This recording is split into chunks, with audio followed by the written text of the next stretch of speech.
नमस्कार दोस्तों, सनातन अर्थ चैनल पर आप सभी का स्वागत है।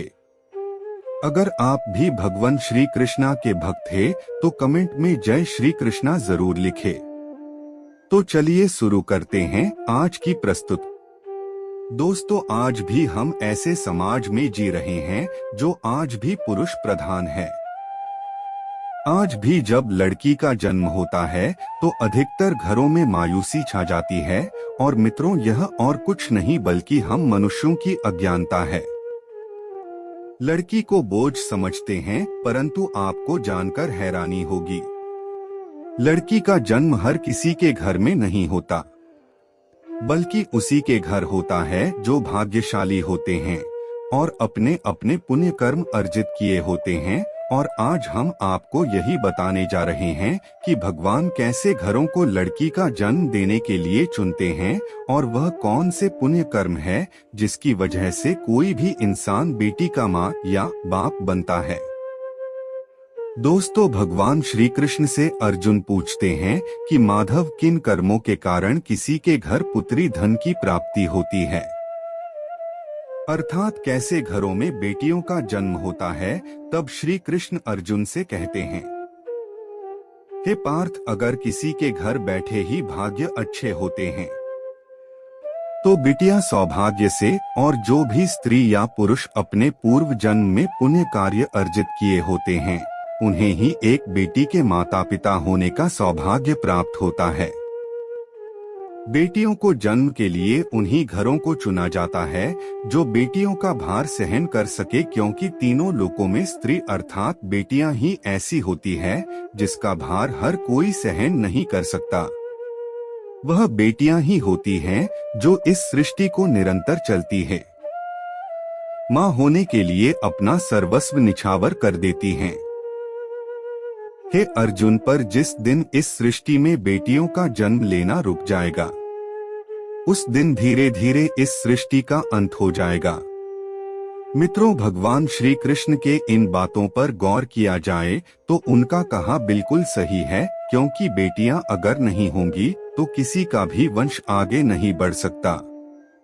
दोस्तों, आपने भी कई लोगों को कहते सुना होगा कि जिस घर में बेटी का जन्म होता है वह घर स्वर्ग के समान होता है, क्योंकि बेटा तो केवल एक कुल को रोशन करता है, बेटियां तो दो कुलों को रोशन करती है।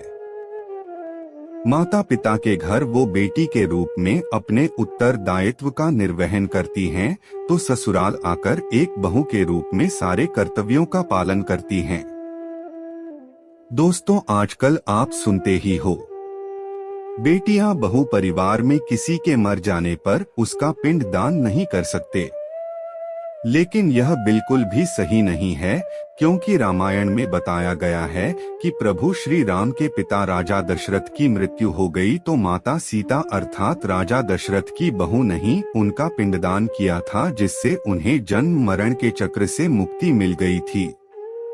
इतना ही नहीं, हिंदू धर्म शास्त्रों में बताया गया है कि बेटियां भी अपने पिता के नाम का पिंडदान कर सकती हैं।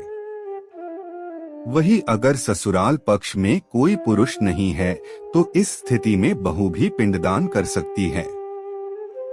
इसलिए मित्रों, वह लोग बहुत किस्मत वाले होते हैं जिनकी घर में बेटी जन्म लेती है। वही वह परवल किस्मत के होते हैं जिनके घर एक से ज्यादा बेटियां होती हैं। शायद यही कारण है कि बेटियों को लक्ष्मी कहा गया है। दोस्तों, बहुत से लोगों की सोच यही होती है, बेटी है तो बिना समय गवाएं और इस पर पढ़ाई में पैसे लगाएं, जल्द से जल्द शादी कर दो। लेकिन यह सोच एक बेटी के भविष्य को बर्बाद कर देती है। जरा सोचिए, एक बच्ची के मन में कितने सपने होते हैं, उसे कुछ करना है लेकिन यह सपने सिर्फ सपने ही रह जाते हैं। इसलिए अपनी बेटियों को सपने पूरे करने देना चाहिए, उन्हें जीवन में हर वह खुशी दे जो उन्हें मिलनी चाहिए। एक बेटे से ज्यादा एक बेटी हमेशा अपने माता पिता के लिए सोचती है। माता पिता को प्यार और अपनापन बेटी ही दिखा सकती है। बेटी के जन्म को एक जश्न की तरह मनाना चाहिए। माता पिता को बेटी को हमेशा एहसास दिलाना चाहिए कितने खास ये बेटी है। मित्रों, बेटी कभी भी बाप पर बोझ नहीं होती। वह सिर्फ अपनी और अपने परिवार की किस्मत बनाने के लिए जन्म लेती है। एक कथा के अनुसार दो मित्र लंबे समय के बाद एक दूसरे से मिले। एक दोस्त ने दूसरे से उसका हाल पूछा तो जवाब में उसने कहा कि मेरे हाल तो एकदम बढ़िया है, और हो भी क्यों ना मेरे दो बेटे जो है। तभी वह अपने दोस्त से पूछता कि तेरे घर में कितने बच्चे हैं। दोस्त खुशी के साथ बताता है कि मेरे घर में दो बेटियां हैं। उसका दोस्त भगवान का शुक्रिया अदा करता हुआ कहता है कि मैं धन्य हूँ, मेरे घर बेटियां नहीं। यह सुनकर पिता की आंखों में आंसू आ गए। तभी उसकी बेटी पिता के मित्र से कहती है कि अंकल, भगवान हमेशा भाग्यवान को ही बेटी देते हैं, कभी गरीब को बेटी के रूप में माता लक्ष्मी नहीं देते।